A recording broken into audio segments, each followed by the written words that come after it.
디모데후서 3장 12절부터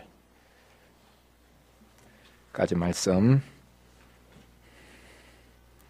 우리 교독하겠습니다.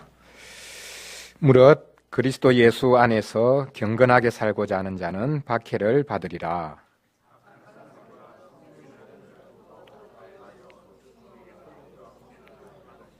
그러나 너는 배우고 확신한 일에 거하라. 너는 내가 누구에게서 배운 것을 알며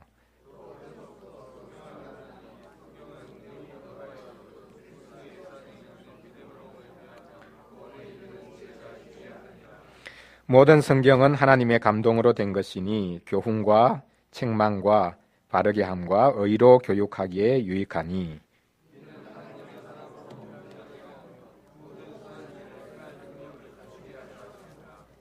아멘.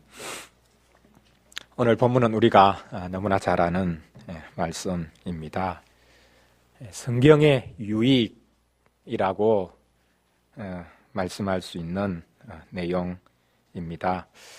사도 바울이 믿음의 아들 디모데에게 너가 어려서부터 성경을 알았다. 그 성경이 너로 하여금 그리스도 예수 안에 있는 믿음으로 말미암아 구원에 이르는 지혜가 있게 했다라고 말씀하고 있습니다. 근데 여기에서 말하는 이제 성경은 이제 구약 성경일 텐데 구약 성경만 자체로 읽어서 구원을 얻을 수 있었을까? 여기서 그리스도 예수 안에 있는 믿음으로 말미암아 구원에 이르는 지혜가 있게 했다라고 말씀하는 것을 보면 구약 성경이 그리스도를 가리키고 있었고 그 그리스도를 통해서 구약을 볼 때 그것이 하나님의 백성들을 구원에 이르게 하는 참 지혜의 말씀이 되어질 수 있다라는 것을 우리가 역으로 추적을 해볼 수 있습니다. 물론 예수님을 온전하게 알지 못하고 또 예수님이 오기 전에 구약의 하나님의 백성들 여전히 구약의 말씀으로 하나님의 약속의 말씀으로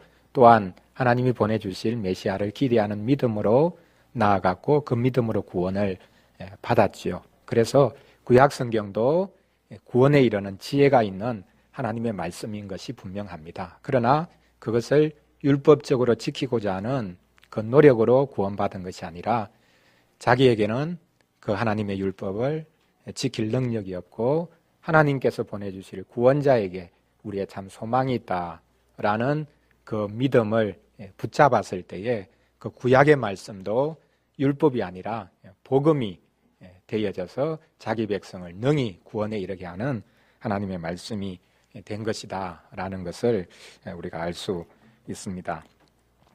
여기 디모데후서 3장 16절 말씀은 우리가 너무나 잘 아는 말씀인데 모든 성경은 하나님의 감동으로 된 것이다.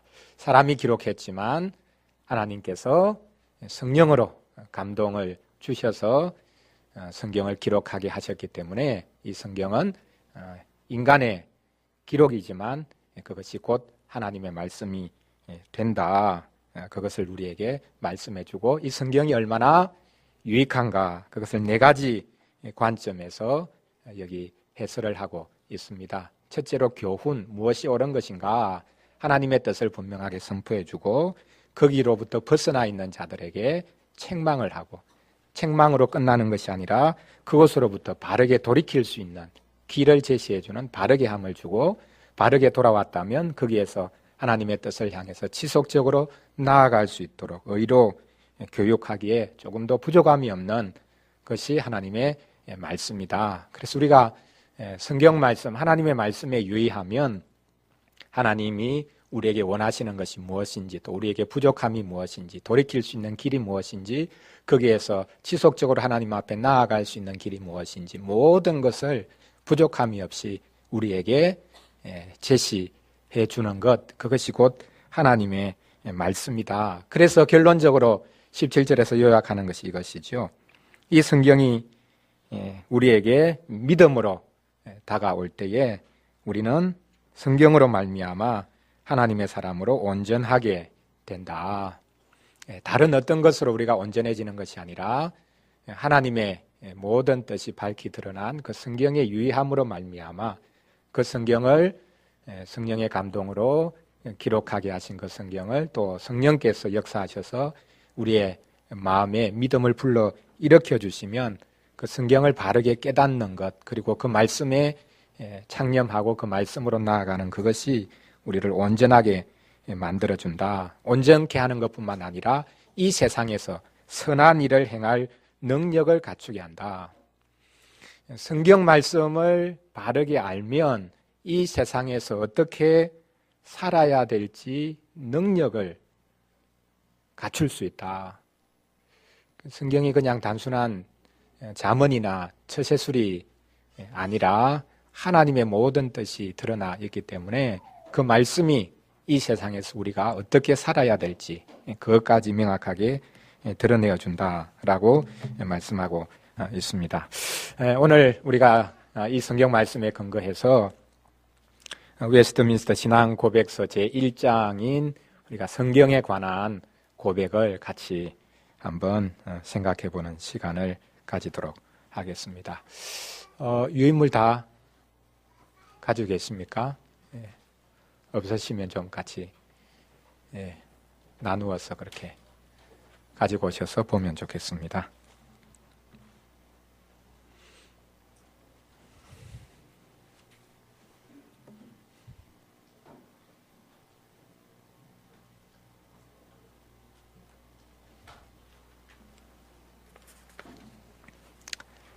웨스트민스터 신앙 고백서는 장로교회가 받고 있는 중요한 신앙 고백서입니다. 신앙 고백서 그리고 대소요리 문답, 이것이 우리가 믿는 바, 또 우리가 행해야 될 바, 즉 성경 전체를 아주 간략하게 또한 분명하게 이해할 수 있도록 요약하고 또 우리가 고백할 바라고 그렇게 우리가 받고 있는데요. 이 웨스트민스터 신앙 고백서가 이제 33장으로 이후에 이제 2장이 추가되기는 했지만 이루어져 있는데, 우리가 믿어야 될 바를 요약을 하면서 가장 먼저 고백하고 있는 것이 성경입니다. 여러분, 이것이 우리에게 무엇을 말하겠습니까? 우리는 하나님이 어떤 분인가라고 인간적인 논리와 궁구를 내세워서 하나님을 찾고자 하는 그런 노력을 경주하는 종교인들이 아닙니다. 하나님이 어떤 분인가, 어떤 성품을 가지고 계시는가, 그분을 어떻게 찾을 수 있는가, 그분이 존재한다는 것을 어떤 방식으로 증명할 수 있는가. 신앙 고백서는 그런 방식으로 언급하지 않습니다. 가장 먼저 고백하는 것이 성경입니다. 우리는 성경을 통해서만이 하나님을 알 수 있다. 하나님이 베푸시는 구원을 알 수 있다. 우리 생활에 필요한 모든 것을 성경으로 통해서 길어낼 수 있다. 그래서 성경을 믿고 성경을 읽고 성경을 받지 않으면 실은 우리의 신앙생활이 막연한 것이 될 수 있을 뿐만 아니라 이것은 하나의 종교 행위가 될 수밖에 없습니다. 그래서 세상 사람들이 뭐라고 하든지 우리는 성경을 믿는 사람, 오직 성경, 종교개혁이 발견한 구호, 발견한 것이 바로 이것이죠. 다른 인간적인, 물론 거룩한 교회 회의도 있고 또한 그게 수장이 된다고 하는 교황의 그런 생각도 있을 수 있지만, 그러나 성경만이 하나님의 유일한 말씀이고 성경만이 우리 신앙과 생활의 유일한 법칙이다. 그래서 우리는 성경을 통해서 하나님을 아는 사람, 성경을 제쳐놓고 하나님을 한번 찾아보자. 그것이야말로 얼마나 어리석은 것인가, 그것을 알 수 있습니다. 그래서 우리는 참 어쩔 수 없이 평생 성경에 머무르는 사람이 될 수밖에 없습니다. 불교에서는 그 깨달음을 강조하는데, 깨닫고 나면 모든 것으로부터 자유로워집니다. 깨달은 사람이 되고 나면 부처를 만나면 부처도 죽여야 되고 불경도 없애야 되고 불태워버려야 된다. 우리가 어느 정도의 깨달음이 이르고 나면 나는 성경을 다 깨달았으니까, 하나님을 알 만큼 알았으니까 성경 필요 없다, 성경 불태워버리면 되겠습니까?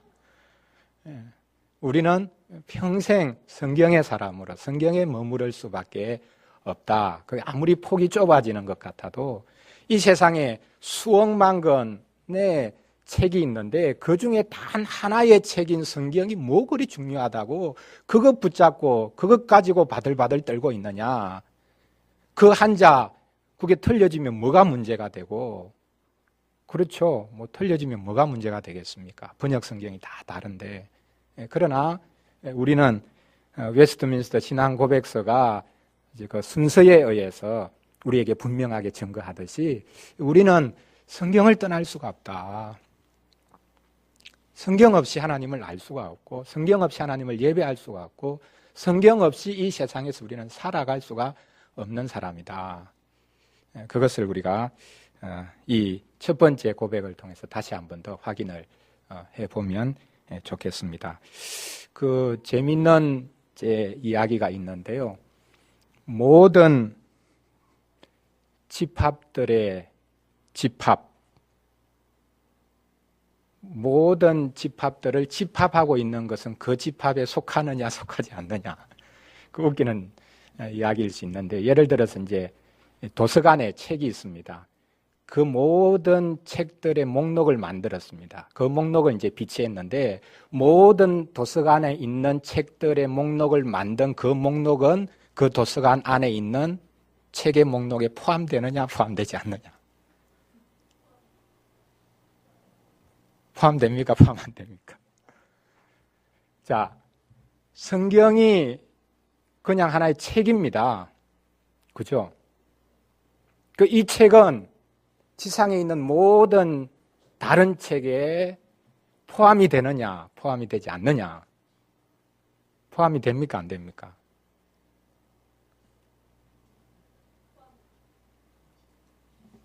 포함되죠. 분명 그냥 하나의 책으로 있으니까. 근데 그 하나로 포함되면 이것은 하나님의 말씀이 될 수 있습니까? 없습니까? 안 됩니까? 됩니까? 참 웃기는 이야기일 수 있는데, 성경이 하나의 책이기 때문에 그 책을 인간적인 방식으로, 이 책이 기록된 방식이 있으니까 그걸 비평적으로 잘 연구하면 이 책의 본질이 드러날 거다. 그래서 이제 성경 비평주의가 일어나면서 결국은 이제 성경을 하나님의 말씀으로 믿지 못하게 된 그런 역사를 우리가 이제 잘 알고 있습니다. 다른 책과 다를 바 없이 똑같은 하나의 책인데 어떻게 이것을 유일한 하나님의 말씀으로 우리가 받을 수 있는가? 그것이 우리에게 또 실은 이제 믿지 않는 사람들이 던지는 그런 질문 중에 하나일 것입니다. 자, 그러면 우리가 이 성경에 관해서 고백하고 있는 우리 선배들의 고백, 또 우리가 또 이것을 동시에 받고 있으니까 이것을 한번 순서대로 한번 살펴보겠습니다. 첫 번째 항은 성경이 절대적으로 필요하다라는 사실, 하나님께서 우리에게 이 성경을 주셨다라는 역사적인 관점을 여기 언급하고 있는데요. 성경에서 이제 중요하게 생각하는 것이 이제 계시입니다. 우리 기독교에서 중요하게 생각하는 것이 계시죠. 계시는 말 그대로는 뭔가 덮여져 있는데 덮여진 것을 이렇게 위에 덮어 놓은 것을 이렇게 열어서 이제 아래에 숨겨졌던 것을 이제 보여주는 것. 우리가 하나님을 어떻게 알 수 있는가? 우리는 스스로 하나님을 찾아서 하나님을 발견할 수 없는 존재입니다.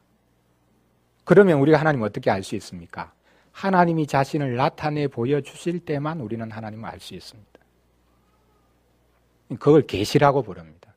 그래서 기독교는 계시 종교입니다. 사람이 스스로 하나님을 찾고자 하는 노력, 궁구, 종교성이 아니라 하나님이 자신을 스스로 나타내 보여주신 것을 우리가 받을 때에 그것이 기독교가 되고 우리의 신앙이 되는 것입니다. 하나님께서 자신을 스스로 나타내 보여주셨습니다. 그래서 하나님이 스스로를 나타내 보여주셨다는 관점에서 보면 하나님께서 계시다, 존재하시다라는 것을 부인할 수 있는 인생은 실은 없습니다. 성경에 보면 그것을 이제 여러 가지 방식으로 표현을 하고 있는데, 가장 먼저 여기 첫 번째 문장을 우리가 한번 읽어 보겠습니다.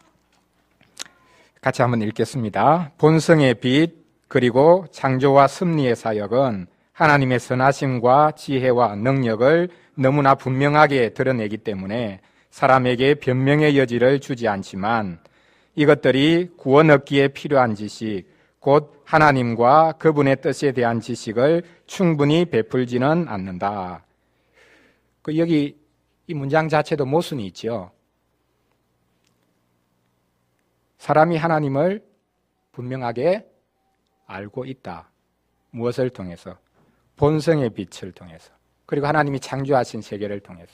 그리고 하나님이 이 세상을 다스리시고 통치하는 것을 통해서 하나님의 선하심과 지혜와 능력이 분명하게 나타났기 때문에 사람이 눈으로도 볼 수 있게 분명하게 나타났기 때문에 사람은 변명할 여지가 없다.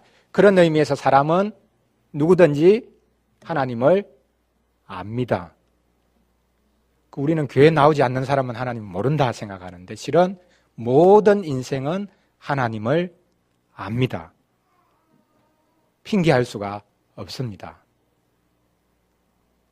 그러나 그 하나님을 아는 것이 자신을 구원에 이르게 할 수 있습니까? 없습니다. 하나님 그분의 뜻, 특별히 구원 얻기에 필요한 지식을 본성의 빛, 창조와 섭리의 사역은 충분히 베풀지는 않는다. 그렇게 말씀하고 있습니다. 로마서 1장 말씀에 보면 이것을 이제 아주 분명하게 언급하는데요. 여기 관련 성구에도 언급이 되어 있지만 로마서 1장 19절, 20절 말씀에 보면 하나님을 알 만한 것이 분명하게 나타나 보였다. 창조 세계에 하나님의 능력과 신성이 분명히 나타나 있기 때문에 사람들은 하나님을 모른다고 핑계할 수 없다.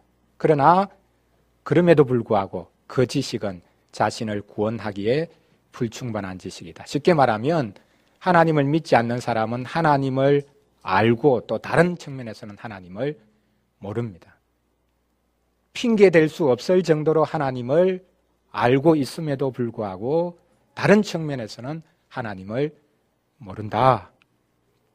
여기에서 하나님께서 우리에게 구원에 필요한 지식, 그것을 특별 지식이라고 불러야 될지 모르겠지만 그것을 나타내 보여주셔야 된다라는 것을 여기서 우리가 알 수 있습니다.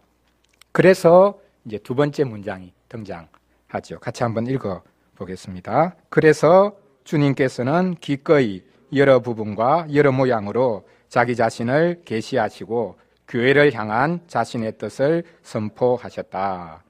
히브리서 1장 1절 말씀해 보면 여러 부분 여러 모양으로 하나님께서 자기 자신을 지금까지 율법을 통해서 선지자들을 통해서 나타내 보여주셨다. 하나님이 만드신 이 세상, 하나님이 친히 이 세상을 이끌어 가시는 것, 타락했음에도 불구하고 사람은 하나님의 형상으로 만들어졌기 때문에 그 마음속에 본래적으로 하나님을 찾고자 하는 마음이 있죠. 그래서 종교를 만듭니다. 모든 종교는 하나님을 찾고자 하는 노력입니다. 그러나 잘못된 방식으로, 왜곡된 방식으로 하나님을 찾고자 하는 노력이죠. 그래서 하나님께서 하나님 자신이 어떤 분인지를 분명하게 나타내 보여주셨다. 특별히 이스라엘 백성들을 부르시고 그들에게 하나님 자신을 여러 부분, 여러 모양으로 분명하게 나타내 보여주시면서 어떻게 인생이 하나님의 구원을 얻어 누릴 수 있는가라는 것을 보여주셨습니다. 율법도 주시고, 물론 율법을 주시기 전에는 하나님이 직접 나타나기도 하셨습니다. 공중에서 음성도 들려주셨습니다. 우리가 그 시대를 실은 부러워하죠. 나도 한번 하나님의 음성을 들어봤으면 좋겠다. 여러분, 하나님의 음성을 듣고 하루가 지나고 이틀이 지나면 그 음성을 여러분 정확하게 기억할 수 있겠습니까? 한 달이 지납니다. 1년이 지납니다. 내가 무슨 소리를 들었는가? 나중에는 자기 속에서 우러나오는 소리를 하나님의 소리로 들었다고 생각하면서 고집부리면서 살아가게 되겠죠. 그래서 하나님께서는 여러 가지 방식으로 구약시대에 나타내 보여주셨지만 이 모든 것을 인간의 연약함을 아시고 우리에게 하나님의 뜻을 분명하게 전달하시기 위해서 주신 것이 성경이다. 그것을 우리가 알 때에 성경은 차원이 낮은 사람들이 읽어서 하나님의 뜻을 알 수 있는 거고 신앙생활이 깊어지면 성경 없어도 하나님의 뜻을 직접 전달받을 수 있다. 하나님의 음성을 귀로 들을 수 있다. 얼마나 그것이 큰 교만인가. 그것을 우리가 생각할 수 있습니다. 그래서 다음과 같이 말씀하지요. 세 번째 문장 한번 읽어보겠습니다. 그리고 그 후에는 진리를 보다 더 잘 보존하고 보급하며 육신의 부패와 사탄과 세상의 악의를 대항하여 교회를 보다 더 확실하게 세우고 위로하실 목적으로 그 동일한 내용을 전부 기록하게 하셨다. 하나님께서 우리 구원에, 우리 생활에 필요한 것을 기록으로 주셨다. 우리의 연약함을 아시고 주신 것이기도 하고 교회를 온전케 하시기 위해서 기록으로 주셨습니다. 구약 신약 전체가 다 하나님의 뜻이죠. 이는 성경을 절대적으로 필요하게 만든다. 우리가 읽었던 디모데후서 3장 15절 말씀에도 분명히 나옵니다. 그래서 우리 신앙생활에 성경은 절대적으로 필요하다. 이것이 하나님의 뜻이다. 하나님은 자신의 뜻을 기록으로 남겨서 우리가 그 뜻을 오해하지 않도록 사람마다 나는 이런 소리 들었다, 저런 소리 들었다, 이런 감동이 있다, 저런 감동이 있다. 그렇게 말하지 않도록 분명하게 하나님 자신의 뜻을 나타내 보이시려고 그것이 하나님 자신을 제한시키는 것처럼 보인다 할지라도 그것을 통해서 그 방식을 통해서 하나님 자신의 뜻을 분명하게 나타내 보여주셨다. 회의론자들은 그렇게 주장하지요. 신의 뜻이 문자로 기록되거나 소리로 들리면 그것은 신의 본래 뜻을 다 왜곡시키는 것이 될 수밖에 없다. 그러니까 우리는 신을 알 수 없다는 거죠. 회의론자들의 주장 그것입니다. 어떻게 해도 우리는 신을 알 수 없다. 신의 뜻을 알 수 없다. 신의 뜻이 나타났다고 하면 문자로 기록되고 뭔가 들렸다고 하면 들리고 기록되는 그 순간에 그 신의 뜻은 왜곡된다는 거예요. 철저한 회의주의자죠. 우리는 알 수 없다. 그러나 우리는 성경을 통해서 하나님의 뜻을 알 수 있다. 인간적인 그런 연약한 방식을 하나님은 충분히 사용하셔서 하나님 자신의 뜻을 명확하게 드러내신다. 그것이 우리가 믿는 바입니다. 그래서 마지막 문장은 이렇게 고백하죠. 하나님께서 자기 백성에게 자기 뜻을 계시하시는 이전 방식을 이제 중단하셨다. 이전 방식은 이제 중단되었다. 성경을 기록하신 이후에는 이전에 하시던 방식, 공중에서 음성을 들려주신다든지 하나님이 직접 나타나신다든지 하는 그런 방식은 중단되었다. 새로운 계시는 이제 더 이상 없다. 그러니까 우리가 꿈에서 무언가를 보았다, 뭐 새로운 계시를 내가 받았다라고 주장하는 사람들, 그런 사람들은 이제 잘못된 것이죠. 회교가 모슬렘이 기독교 이후에 나왔습니다. 이후에 나왔기 때문에 새로운 계시가 첨가된 것인가? 그리고 각종 이단들이 그 이후에 계속 일어나죠. 새로운 계시를 자꾸 첨가합니다. 성경 외에 성경으로 부족하기 때문에 하나님께서 새로운 계시를 계속 주신다. 그렇게 해서 새로운 계시가 첨가되어서 이단들이 이제 계속 생겨납니다. 그러나 성경 66권으로 하나님의 계시가 한편으로는 종결이 되었다. 그것을 이제는 성령께서 우리에게서 풀어 가르치심으로 하나님의 뜻을 계속 우리에게 밝히시지, 새로운 계시, 성경과 반대되거나 또 성경보다 더 풍성한 새로운 계시가 이후에 주어지는 것은 아니다. 그것을 여기 이제 첫 번째 항목에서 분명하게 고백을 하고 있습니다. 그러면 이제 성경이 도대체 어떤 걸 성경이라고 말해야 되냐? 이제 그 내용적인 것을 우리가 언급할 수밖에 없죠. 그래서 이 항에서는 성경, 소위 말해서 이제 정경, 카논이라고 부르는데 이건 이제 잣대입니다. 자, 정확한 잣대가 있으면 그 잣대를 가지고 모든 것의 치수를 잴 수 있죠. 그래서 성경이 잣대다. 그럼 그 잣대 카논이라고 정경이라고 부르는 책들은 무한히 늘어날 수 있느냐? 어떤 것이 정경이냐? 하나님의 말씀이라고 부를 수 있느냐? 그것을 이 항에서는 우리가 이미 받고 있는 구약 39권, 신약 27권, 그래서 신구약 66권, 이것이 정경이다. 이것이 잣대다. 하나님께서는 이 모든 책을 영감하시고 믿음과 생활의 법칙이 되게 하셨다.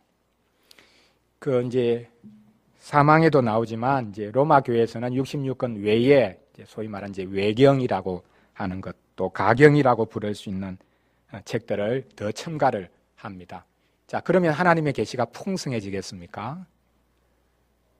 성경책이 더 늘어나면 지금까지는 발견되지 않았지만 성경 당시에 기록된 어떤 책이 지금 발견된다면 하나님의 계시가 더 풍성해지고 우리가 부족하게 깨닫고 부족하게 구원에 대해서 알고 있는 부분이 더 분명하게 나타나겠습니까?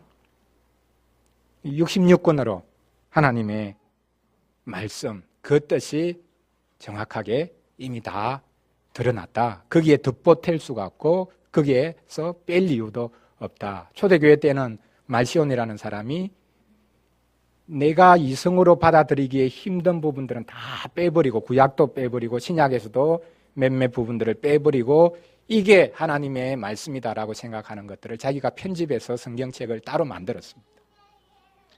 근데 우리는 구약, 신약 66권의 책 전체가 하나님의 말씀이다. 거기에서 하나라도 빠지거나 또 거기에 무언가를 덧붙여서는 안 된다. 요한계시록 22장 18절 19절 유명한 말씀이죠. 성경이 마무리되는 그 장에 이 말씀이 기록되어 있습니다. 이 예언의 책, 예언의 말씀에 무언가를 덧보태면 하나님께서 성경 안에 기록되어 있는 모든 저주를 그 사람에게 더하실 것이다.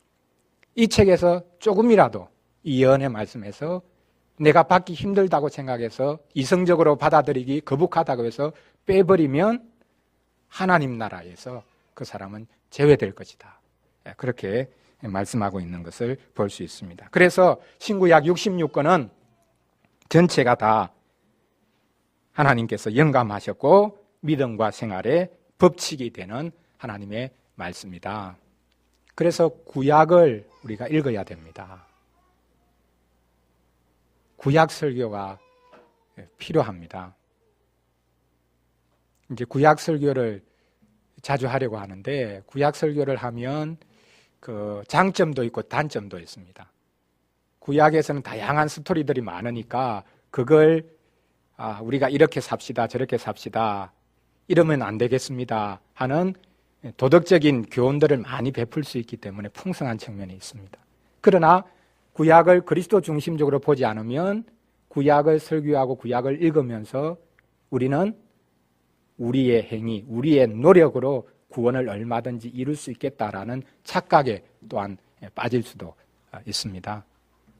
그래서 구약도 하나님의 말씀이지만 그것을 그리스도를 통해서 볼 때에 구약이 우리가 죄인이며 오직 그리스도의 은혜로 구원받는다라는 것을 구약도 우리에게 분명하게 보여주어서 하나님의 그 뜻을 분명하게 이해할 수 있는 말씀이 된다라는 것을 알 수 있습니다.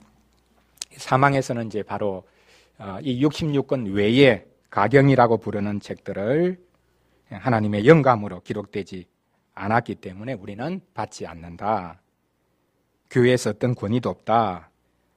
세상의 다른 사람들의 글들 이상으로 인정하거나 사용될 이유가 없다라는 것을 밝히고 있습니다. 그 다음 사항에서는 성경의 권위에 대한 부분인데요. 성경이 권위 있다라는 것을 성경이 주장하는 것 외에 성경 바깥에서 성경 권위를 인정해 주는 것이 있어야 되지 않나. 그렇다면 성경은 그 권위가 성경 바깥의 다른 기관, 특별히 교회가 성경의 권위를 인정을 해주니까 성경의 권위보다 더 높은 것은 교회의 권위가 되는 것이죠. 여기 이제 모순이 또 이제 등장합니다. 어떤 사람이 자기 자신은 나는 옳다라고 스스로 주장할 수 있는데 다른 사람이 그 사람에 대해서 옳다고 말을 해주어야 그 사람이 옳게 되는 것이 당연할 수 있는데 성경 바깥에서 성경이 권위 있는 것이다 라고 말을 해주면 성경의 권위는 그 권위 아래로 들어가 버리는 것이죠. 이 모순은 어떻게 이제 우리가 생각해야 될 것인가? 단순하기는 한데요. 우리 사항을 한번 읽어보겠습니다. 성경을 믿고 순종해야만 하는 권위는 어떤 사람이나 교회의 증거가 아니라 저자이고 진리 자체이신 하나님께 전적으로 의존한다. 그러므로 성경은 하나님의 말씀이기 때문에 받아들여야 한다. 이 말이 모순된다고 생각하십니까? 환원적이다. 자기 환원적이다. 성경이 권위가 있냐? 있다. 어떻게? 성경이 권위가 있으니까. 말이 됩니까? 성경은 유일하게 권위 있는 책이다. 왜? 성경이 권위 있으니까. 성경은 다른 어떤 것으로부터 변호를 받거나 권위를 위임받아서 권위 있다고 주장할 수 있는 책이 아니다. 인간이 볼 때는 가장 모순적인 표현 같지만 성경은 교회가 66권을 하나님의 말씀으로 받았기 때문에 하나님의 말씀이 된 게 아니죠.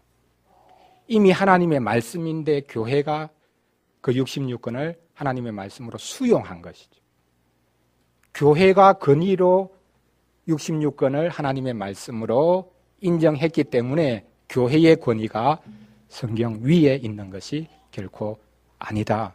교회도 성경의 권위 아래에 있다. 성경의 권위는 다른 어떤 것으로부터 나오는 것이 아니라 성경 자체가 하나님의 말씀이고 하나님께서 성경을 하나님의 말씀이라고 증거하신다. 물론 그것도 성경 안에 기록되어 있기 때문이죠. 그러나 어쨌든 성경 자체만 놓고 보자 이렇게 말을 할 수 있기 때문에 5항에서는 성경 자체가 그러면 정말 모순 없이 하나님의 뜻을 일관성 있게 우리에게 보여주고 있냐, 성경 자체 한번 문학성은 점검해보자, 모순되는 게 없냐, 이런 이야기들을 해볼 수 있기 때문에 5항에 다음과 같이 기록을 하고 있습니다. 우리는 교회의 증거로 감동과 인도를 받아 성경을 높게 인정하고 존중할 수 있다. 이제 교회가 성경을 성경되게 한 것이 아니라 성경을 받아서 하나님의 말씀으로 받아서 증거하는 것을 우리는 존중한다라는 것이죠. 교회의 역할은 또 분명히 여기 드러납니다. 그런데 성경 자체가 하나님의 말씀임을 자정, 스스로 증거하는 그런 것을 우리는 성경을 통해서 충분히 찾을 수 있다.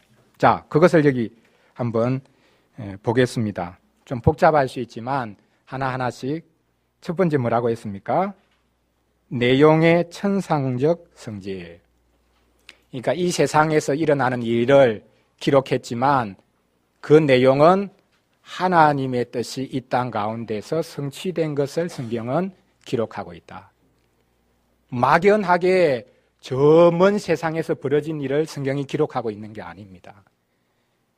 계시록도 마찬가지입니다. 우주 어떤 곳에서, 이 지구를 떠난 어떤 곳에서 일어난 일을 기록하고 있는 것이 아니라 이 땅에서 일어난 일을 기록하지만 그것은 하나님의 뜻이 이 땅 가운데서 펼쳐진 것을 기록하고 있다.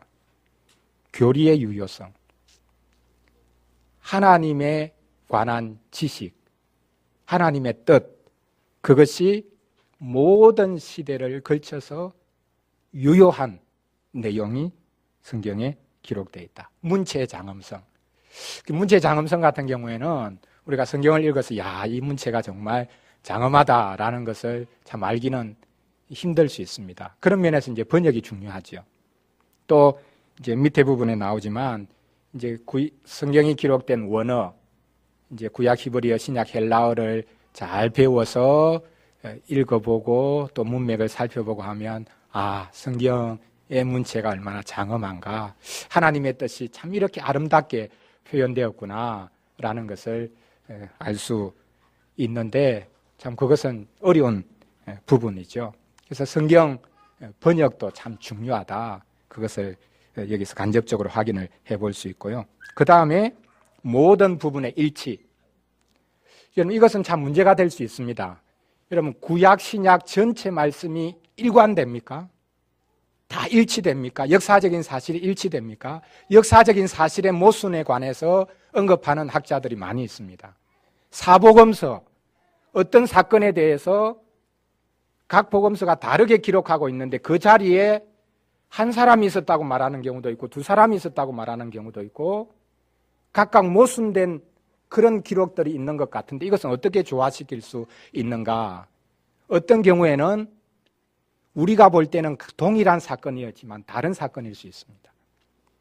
그리고 고침을 받은 사람이 한쪽에서는 두 사람이 있었다고 하고 한쪽에 한 사람이 있었다고 하는데, 두 사람이 있었는데 이 기록은 지금 한 사람, 그 사람에게 집중해서 말하기 때문에 지금 그 사람의 입장에서, 고침받은 그 한 사람의 입장에서 말을 할 수도 있습니다. 어쨌든 역사적으로 모순이 되는 부분이 있는 것 같은데 그것을 열심히 찾는 분들이 있습니다.